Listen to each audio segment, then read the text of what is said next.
Our next Black History Month spotlight focuses on Shannon Boxx, who enjoyed one of the most successful careers in U.S. women's national team history.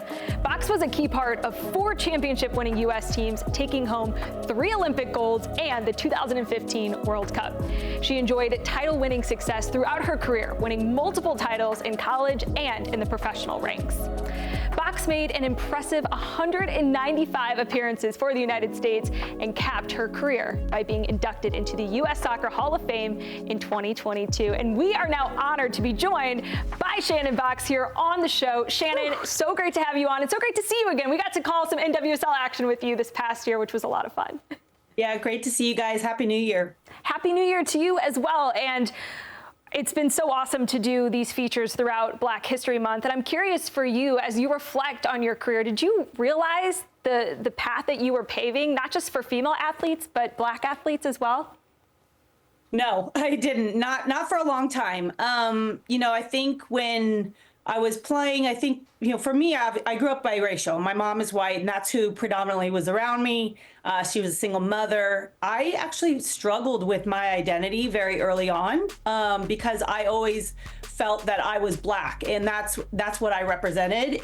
But yet no one else saw me that way. So it was really difficult. And college was a great period for me. It was a great time for me to self-reflect, figure out who I am and how I wanted to move forward. And so when I made the national team, that's when it kind of started. I was like, okay, I saw Brianna Scurry, I played with her, and I was like, I could do a lot with this platform, and showing all these little young girls, little young boys that, I could play at this level and that they can dream and do the same thing. So that's kind of where it all started. And then in 2010 and 2011, I found myself being the only Black athlete on the national team. And that's when I was like, okay, there's something wrong with this. We're a national team for the United States. We should be representing every different culture, everything, every race, and we weren't doing that. So that's when it kind of really started for me. Shannon, even hearing you speak about that, I can relate so much. I grew up in Utah, so you can imagine how that is. But looking at the U.S. national team now and just women's soccer, it is so diverse. It reflects our real communities. It reflects the real talent. How proud of you to see that you've truly helped trailblaze Triple Espresso, the Black Women's Players Collective, now in the NWSL. How does that make you feel to now see yourself reflected in the up-and-coming athletes? It makes me so proud just to see how diverse the team is now. And, I look at not just on the field, I also look at what they're doing off the field. The amount of opportunities they're getting now to make money, being the big billboards, being on those things, that we didn't have that before. And so now you're seeing so many of our players on the team that are getting opportunities on and off the field. And it makes me so proud. I'm a mom to 2 young kids, and for them to see people that look like them representing our country and being able to get these opportunities, it's just so big for me as a mom. And Shannon, I know you're really involved too with your kids and their, athletics and the soccer that they play as well. How have you seen some of that change even at the youth level, and how are you looking to affect that as well for the next generation to have more diverse representation across the board? Yeah, I live in Portland, Oregon, not the most diverse place, but somehow we have created this community for our kids. And it's been really special. Bridge City Soccer is a community that I helped start, and it's very diverse. We've been very open about saying we want to make sure there's a lot of different types of people playing in this for our youth players, for our girls players. Right now, my daughter, her head coach is a Black man, and it's great. And it's just, she plays for the Thorns at this point. And so, yeah, it's just, I think it's really great to see they have been able to be in an environment that is way more diverse than I ever was growing up. And so I think we're on the right path. There's still a lot to do, but we're on the right path. Definitely on the right path, and it's nice to know that you're still advocating in that way, even in your kids' personal lives, and pushing the game forward. But looking back on your career, as Aly was reading out all of your accolades and everything you've done, you are so impressive, not just as a Black player, but as a national team professional athlete and everything that you've accomplished. And getting inducted to the U.S. Soccer Hall of Fame is so impressive and so deserved. What was your reaction when you heard that you were being inducted?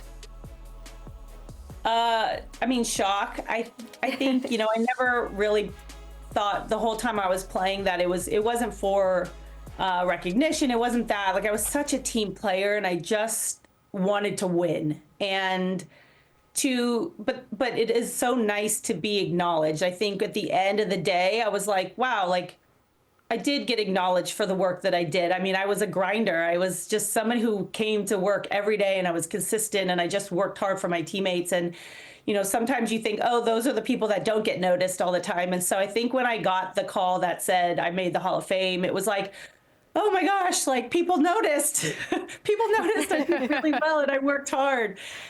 So it was really special. I think also I didn't realize that I was I have the most caps of any Black athlete on the national team. And I think for me, that also was important. I always say that, you know, you have to see it to believe it sometimes. And when you see people like you breaking boundaries and doing amazing things, it makes you feel like you can do it too. It gives you the confidence that you can do it too. So for me, it's just another part of what I can do and the platform I can have to help the next generation of Black athletes. And that is probably the most important piece to me, more than winning, you know, these medals and different things, is what I can do for the next generation.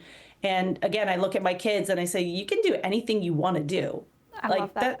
There's nothing that can stop you. And they now have seen it and they're seeing it. Like, I mean, Sophia Smith is a big billboard right downtown. We drive by it every single day. Like, that is what's going to make a difference for my daughter. It's so incredible. I have chills, and it was so fun for us this week getting to talk to Brianna Scurry as well, and she shared very similar sentiments that you are too. And you know, you talk about triple espresso. You've got Mal Swanson, Sophia Smith, Trinity Rodman changing the game on the billboards. What have your conversations been like with them, the new faces of the U.S. Women's National Team, trailblazing for the next generation of young Black girls? They get it. There's nothing I need to say. They get it. Like, they're representing themselves. They're being exactly who they should be. They're not trying to be somebody else. You know, I think Trinity she exudes just this confidence and this energy, and she's fun, and she you know, is around the fans, and it's just so great to see. They're doing such a good job, and they have a lot on their shoulders. I mean, they're everywhere, and they're being watched with everything they do, and that's really tough. I think people outside of the professional realm, like, they don't get how difficult it is that everybody's watching every single thing they do. And I think they've handled the pressure so well.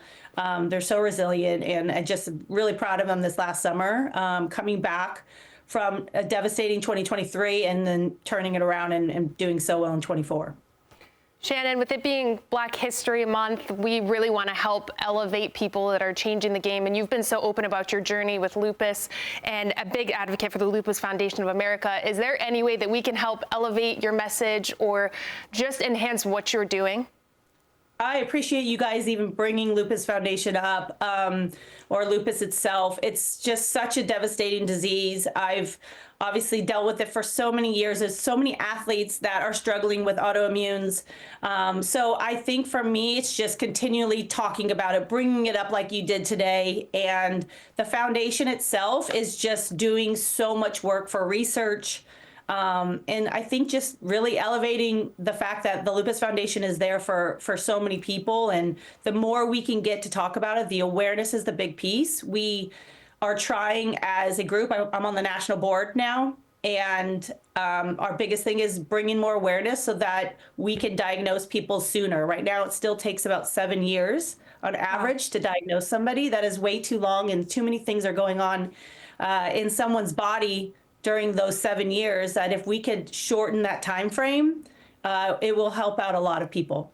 Wow. Shannon Boxx, a fighter on and off the field, changing the game and the world in more ways than one. It's been so great to chat with you. Thanks for taking the time with us today. Thank you, guys. So good to see you.